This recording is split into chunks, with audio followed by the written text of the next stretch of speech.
Shalom, selamat malam Bapak, Ibu, Oma, Opa yang terkasih di dalam Yesus Kristus dimanapun kita berada. Hari ini Selasa 25 November 2025, kembali kita bersekutu dalam program kita yaitu saya dan PKLU GPIB membaca Alkitab bersama, yang merupakan program dari Dewan PKLU. Pertama-tama perkenalkan saya Ibu Dorce Thomas, yaitu anggota PKLU GPIB Jemaat Gratia Bekasi.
Mari Bapak, Ibu, Oma, Opa, sebelum membaca Alkitab, kita bersatu di dalam doa.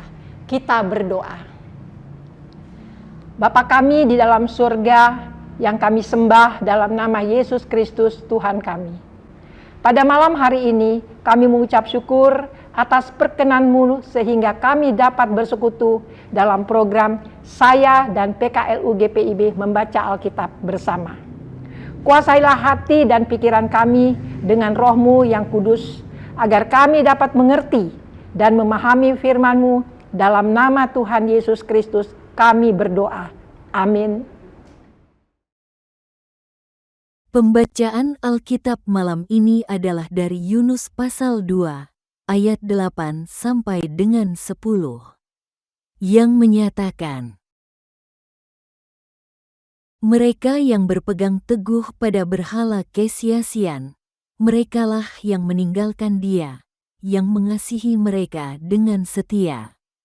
Tetapi aku, dengan ucapan syukur akan kupersembahkan korban kepadamu, apa yang kunazarkan akan kubayar. Keselamatan adalah dari Tuhan. Lalu berfirmanlah Tuhan kepada ikan itu, dan ikan itu pun memuntahkan Yunus ke darat.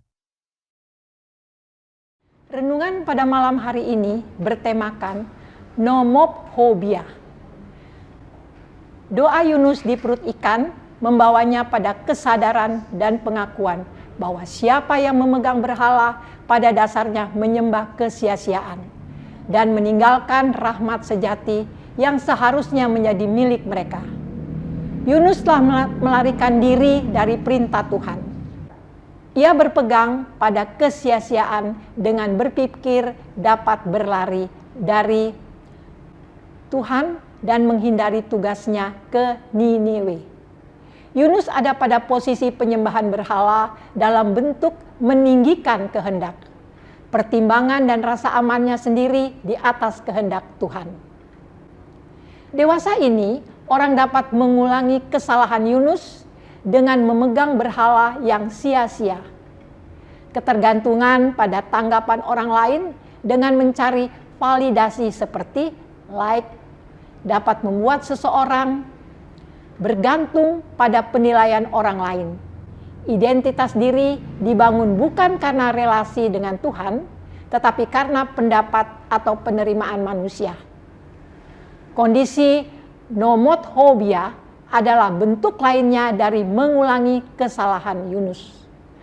Nomophobia adalah perasaan ketakutan atau kecemasan yang berlebihan karena terpisah dari ponsel, ketergantungan pada Tuhan bergeser menjadi ketergantungan kepada ponsel. Yunus bertobat dan mengakui bahwa keselamatan hanya dari Tuhan. Yunus juga menyatakan kesiapan untuk menepati nazar atau memenuhi janji yang pernah diabaikannya. Tuhan memberi pengampunan dengan membebaskannya dari perut ikan. Seperti halnya Yunus, kita juga diajak untuk menyadari kekeliruan sikap dalam dunia digital. Apakah kita termasuk orang dalam kondisi nomophobia, kecanduan digital dengan konten yang tidak sehat? Nazar Yunus dalam dunia digital dapat dimaknai sebagai janji untuk menggunakan teknologi digital secara sehat, berdasarkan iman kepada Tuhan. Misalnya, menggunakan media sosial bukan untuk merusak diri dan sesama, tetapi untuk saling menyemangati. Bukan hanya Yunus yang dapat diselamatkan dari perut ikan, kita juga dapat dipulihkan dari kecanduan digital.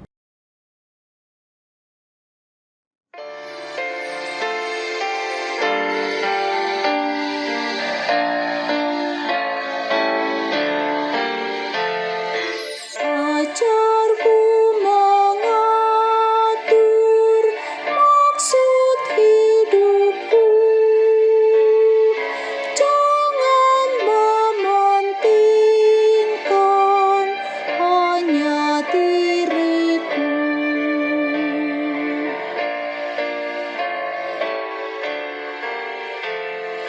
Tuhan yang abadi bina hatiku, menunjukkan kasih kan sesamaku.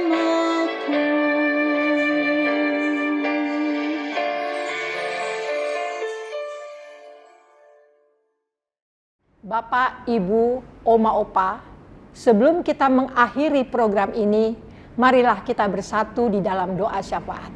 Kita berdoa.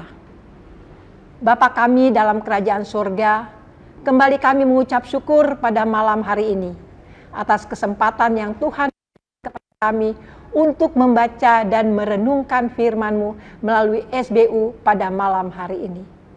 Ya Tuhan, kiranya Engkau memberikan kekuatan, kesehatan, serta hikmat kepada kami kaum lanjut usia di seluruh GPIB dimanapun kami berada. Agar kami mau menyerahkan seluruh sisa hidup kami hanya untuk memuliakan nama-Mu.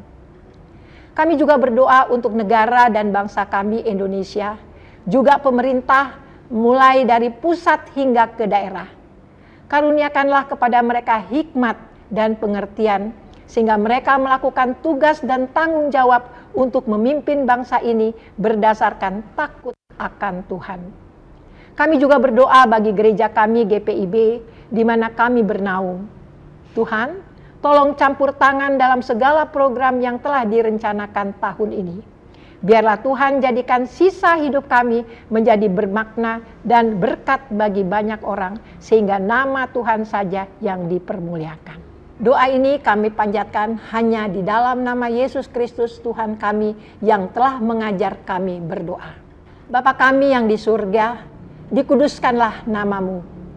Datanglah kerajaan-Mu, jadilah kehendak-Mu di bumi seperti di surga. Berilah kami pada hari ini makanan kami yang secukupnya, dan ampunilah kami akan kesalahan kami, seperti kami juga mengampuni orang yang bersalah kepada kami. Dan janganlah membawa kami ke dalam pencobaan, tetapi lepaskanlah kami daripada yang jahat. Karena Engkaulah yang mempunyai kerajaan dan kuasa dan kemuliaan sampai selama-lamanya. Amin. Sekian renungan kita pada malam hari ini. Tuhan Yesus memberkati. Sampai bertemu kembali.